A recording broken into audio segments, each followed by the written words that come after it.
예, 안녕하세요 여러분. 엘리트 앰비션입니다. 오늘은 여러분들에게 꼭 해주고 싶은 얘기가 있어서 영상을 켰습니다. 일단은 다주택자 분들 혹은 투자하시는 분들에게 도움이 됐으면 좋겠고요. 뭐냐면 결론만 얘기할게요. 결론만 얘기하면 여러분들 정부하고 부자들에게는 맞서지 않는 것이 좋다.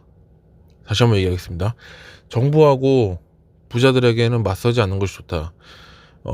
제가 요즘 상담을 하거나 혹은 주변의 사람들의 그 푸념들을 가끔씩 듣는데 대부분들이 하는 얘기들이 이런 얘기들이 많아요. 예를 들어서 부동산 정책이라 치면 정부 욕을 그렇게 엄청 많이 하시는 겁니다. 대통령부터 해서 무슨 뭐 정치가들 뭐 여당이 어떻고 야당이 어떻고 자꾸 뭐 규제 정책이 바뀌고 세법이 바뀌고 그다음에 뭐 세금이 자꾸 부과가 되고 뭐가 자꾸 규제 정책이 바뀌다 보니까 너무 혼란스럽다는 거예요.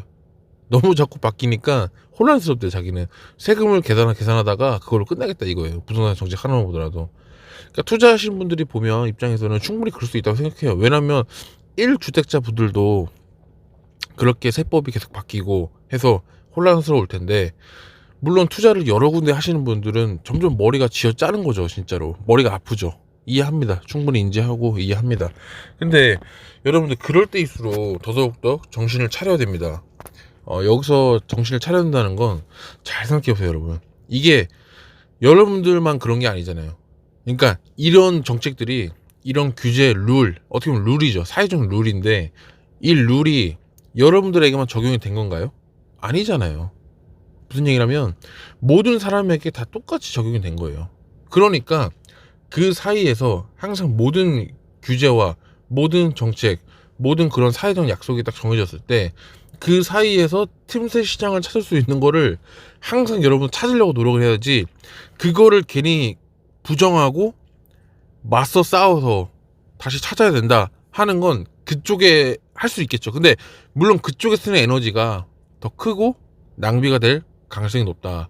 차라리 그 시간에 나의 에너지와 시간을 투여할 바에는 애써 내가 남들이 생각하지 못한 틈새 시장을 찾는 것이 더 낫다라는 게 제 주장의 첫째입니다. 그래서 여러분들 잘 생각해 보시면 그런 거예요. 만약에 내가 저쪽에서 강가, 잔잔한 강가가 있는데, 잔잔한 강가가 있고 내가 그쪽을 바라보고 있을 땐 강이 가만히 있는 것 같아요. 가만히 있는 것 같지만 실질적으로 내가 가까이 가서 자세히 보고 물길을 만져보면 물은 흐르고 있습니다. 그리고 어느 방향으로 흐르고 있는지 정확하게 나올 수 있어요. 어느 방향인데 세심하게 도대체 어느 방향으로 정확히 흘러가고 있는지 그런 것까지 알 수가 있다는 거죠. 다시 얘기해서 밖에 나가서 가만히 있으면 바람은 볼 수는 없지만 분명히 느낄 수가 있습니다. 그리고 바람의 방향이 내 오감으로 느낄 수가 있다는 거예요. 이게 시장에 그런 트렌드와 흐름이 있습니다. 그러니까 그거를 욕하는 그런 게 아니라 그 흐름과 트렌드를 읽으시라는 거예요. 읽었으면 사람들이 대부분 이런 불만이 있고 이런 정책에 대해서 신뢰를 못하고 이런 사회적 통념이 있다고 하면, 나는 현재 내 입장, 난 투자자니까 투자자 입장에서 어떤 식으로 갈 것인지 그거에 대해서 전략적으로 틈새 시장을 찾아야 되는 게 투자자 여러분들의 몫이라는 거예요. 이게 감정적으로 규제가 계속 바뀌다 보니까 아우 나 이제 지쳤어, 나 이제 포기할래, 나 이제 손 놓을래, 이게 아니라 여러분들 이제 얼마나 했다고 그렇게 지치시면 어떡합니까? 이게 뭐 투자를 여러분 잘 아시겠지만 원데이 투데이 하루 이틀 하다 말 거 아니고, 여러분들 숨 쉬듯이 공기 마시듯이 밥 먹듯이 그렇게 계속적으로 투자를 해 나가야 할 여러분인데, 벌써 규제 정책이 이렇게 수시로 바뀌고 세법 복잡하고 어렵다고 해서 포기하실 건가요? 이렇게 질문했을 때 포기하면 안 되죠, 여러분. 안 됩니다. 그렇기 때문에 더더욱 멘탈, 정신 더더욱 붙잡고 여러분들의 그런 길을 찾아서 가는 게 굉장히 중요합니다. 사실 이게 알아요. 저도 외로운 싸움입니다. 외로운 싸움. 왜? 10명이면 보통 7, 8은 다 군중 심리가 있기 때문에 다 같이 가는 길을 갑니다. 뭐 똘똘한 한 채가 났다, 뭐 다 같이 가는 군중 심리가 있기 때문에 다 그쪽으로 가는데, 나 혼자 혹은 나 둘이서 또 따로따로 이렇게 가다 보면 외로운 길을 갈 수밖에 없습니다. 저도 이해합니다. 그런 외로움 저도 충분히 느끼고 있고요. 하지만 그럼에도 불구하고 우리는 진짜 바닥에서 위로 가려고 하면 그 길을 가야 됩니다, 여러분.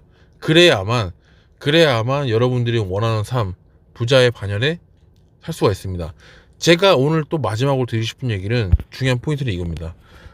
정부에 맞서지 말고 부자에 맞서지 말면, 첫 번째 정부에 맞서지 말라는 걸 얘기했습니다.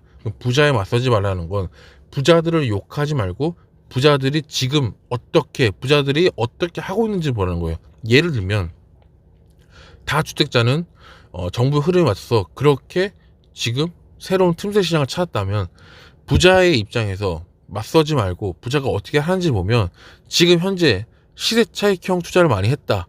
그러면 이제는 어떻게 해야 되는 거죠? 이제 각종 세금이라든지 뭐가 어떻게 바뀌는지, 시세가 모든 규제가 어떤 식으로 흘러갈지 모르기 때문에, 지금은 여러분 매월 나오는 현금 흐름의 확보를 반드시 해야만 되는 시기입니다. 현금 흐름을 반드시 여러분 기존에 있던 것보다 반드시 올려놔야만, 더 확보를 해놔야만 여러분들이 각종 어떤 변수라든지 어떤 상황에 대비할 수가 있습니다. 그렇기 때문에 지금 상황부터는 조금 이제 아마추어 세계보다는 프로 세계도 가깝다고 볼 수 있죠. 왜? 이제 어떻게 바뀔지도 몰라요. 이제 정권 말기고 내년에 이제 대선도 다가오고 있습니다. 그래서 시장에 혼돈이 있을 수도 있기 때문에 각종 현금을 계속적으로 확보, 어느 정도, 그러니까 내가 투자한 매물이 있다고 하면 그건 그대로 냅두시고, 팔지 말란 얘기입니다. 팔지 말고 그대로 홀딩을 하시되, 적극적으로 월 현금 흐름 확보에 지금은 조금 더 집중해야 되는 시기다. 왜? 시장 분위기를 보고 내가 이거에 대해서 어떤 전략을 펼지 말지를 결정해야 되는 시기가 내년 대선 이후로 저는 보여주려 충분히 봅니다. 대선 이전까지는 현재 어떤 물건을 갖고 있다면, 저는 진짜 웬만한 뭐 특별하게 뭐 이슈가 있지 않는 한 팔지 말라고 그렇게 권유를 해드리고 싶습니다. 특별하게 뭐 돈이 정말 필요해서 그런 사유가 아니면 팔지 말고 홀딩하라는 걸 정말 추천을 드리는데, 다만 제가 지금 현금 흐름 확보의 중요성을 굉장히 지금 설명을 드렸습니다. 현금 흐름 확보를 굉장히 해놔야만 여러분들이 각종 어떤 변수라든지 이런 것들을 슬기롭게 지혜롭게 대처해 나갈 수 있기 때문에, 반드시 그 두 가지 포인트는, 정부에 맞서지 마라, 그 다음에 부자에 맞서지 마라, 맞서지 말고 그들이 가는 방향, 그들의 지금 느끼는 방향을 대해서 우리가 배우고 답습하고 따라가는 게 굉장히 중요할 것 같습니다. 외로운 싸움이지만 그래도 그 외로운 싸움에서 승리를 할 수 있는 여러분들이 되시길 바라겠습니다. 감사합니다. 엘리트 MC였습니다.